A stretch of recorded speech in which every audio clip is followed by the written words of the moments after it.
Our second lesson comes to us from the Epistle of James, the first chapter, beginning at verse 17. Every generous act of giving with every perfect gift is from above, coming down from the Father of lights, with whom there is no variation or shadow due to change.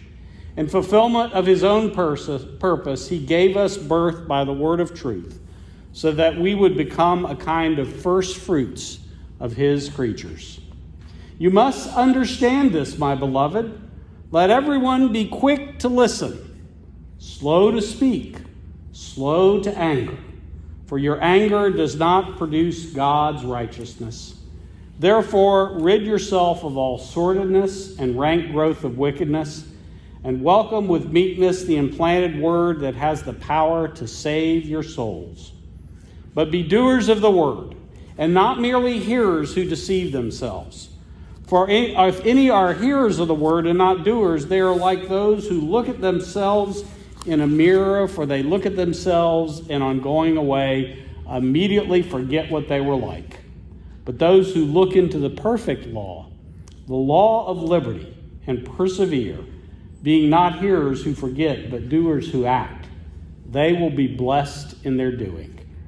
If any thinks they are religious and do not bridle their tongues, but deceive their hearts, their religion is worthless. Religion that is pure and undefiled before God the Father is this: to care for orphans and widows in their distress, and to keep oneself unstained by the world. This is the word of the Lord.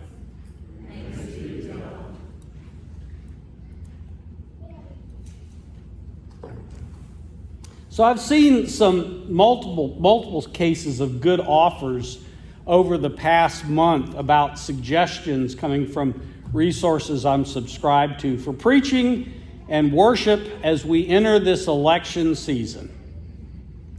These offerings acknowledge the difficult challenge faced by pastors as they stand in the pulpits where people from across the political and theological spectrum sit eager in their pews, wanting to hear good news. And while some of those looked interesting, and I may look at using a little bit of that come October, the lectionary has provided us with a gift, the book of James this month. The book of James has much to say that can apply to how we act and how we speak in the coming months, both before and after the election.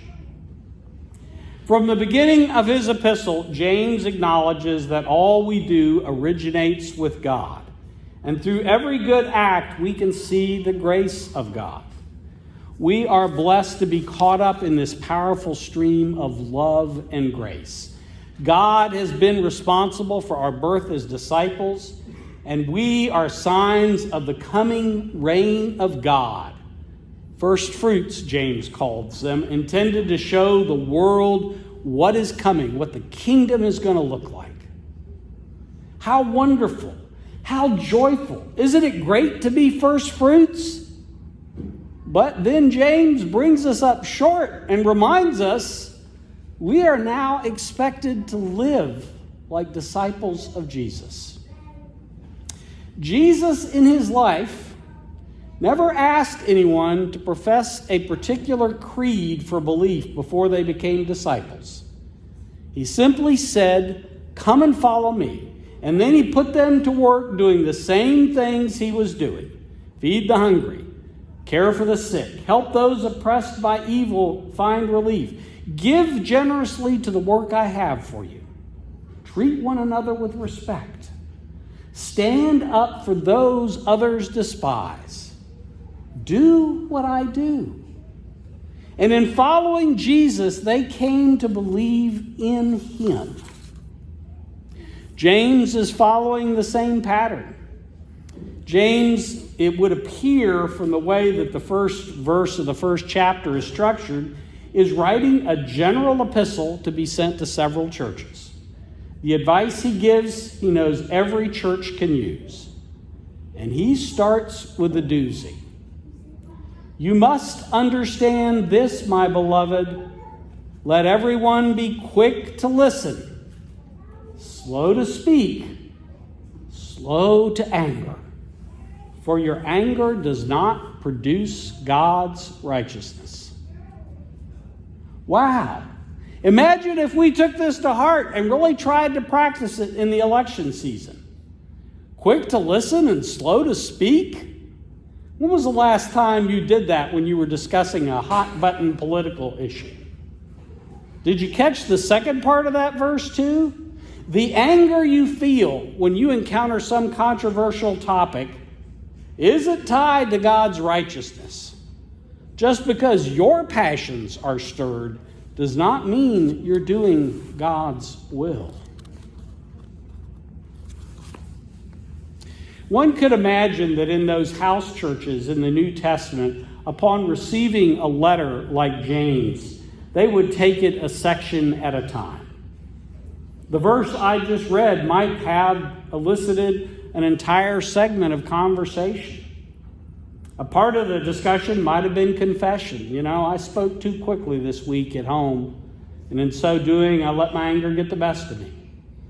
I need to speak much less and listen more. Too often, I think my self-righteousness is from God instead of from my own heart. And then the topic might turn to putting this very verse into practice. Members of the group might be invited to share a concern about things that are going on in the group, while others just remain silent and considered the ideas expressed. They might then be encouraged not to respond directly, but first to ask questions to clarify and learn more. Finally, they might address how they could improve their shared life.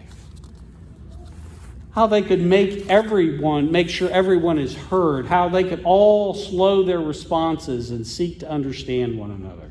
How could they avoid becoming self-righteous when they did respond? That's moving from hearing the word to doing the word. It's taking a hard verse and turning it into actions that can make a difference. Where do you need to turn that verse about being quick to listen and slow to speak into action? Perhaps a conversation at home is in order? Is there a topic you need to discuss with friends? Is it something that's happening between you and coworkers? Is it in your Sunday school class? Is it on boards or committees? Where is it going on that you need to slow down, listen, think carefully before you respond?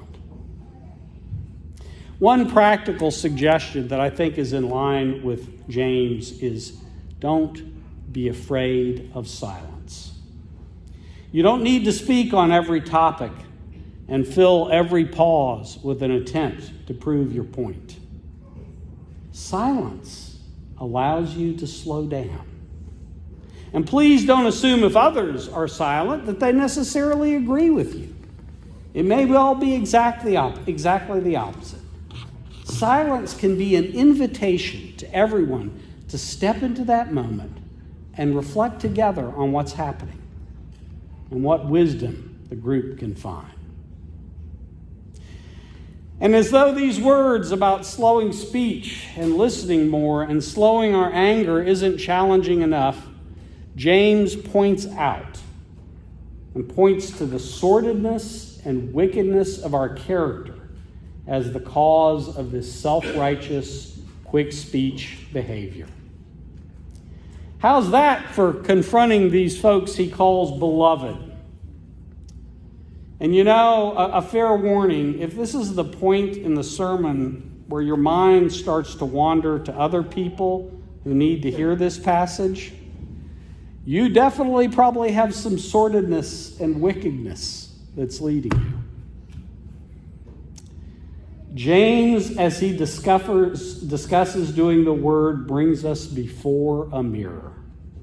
We're brought face to face with the perfect law, which he calls the law of liberty, James says, or we look into the mirror and only behold our own idolized self-image and go away ready to tell others how they should act and do nothing about our own behavior.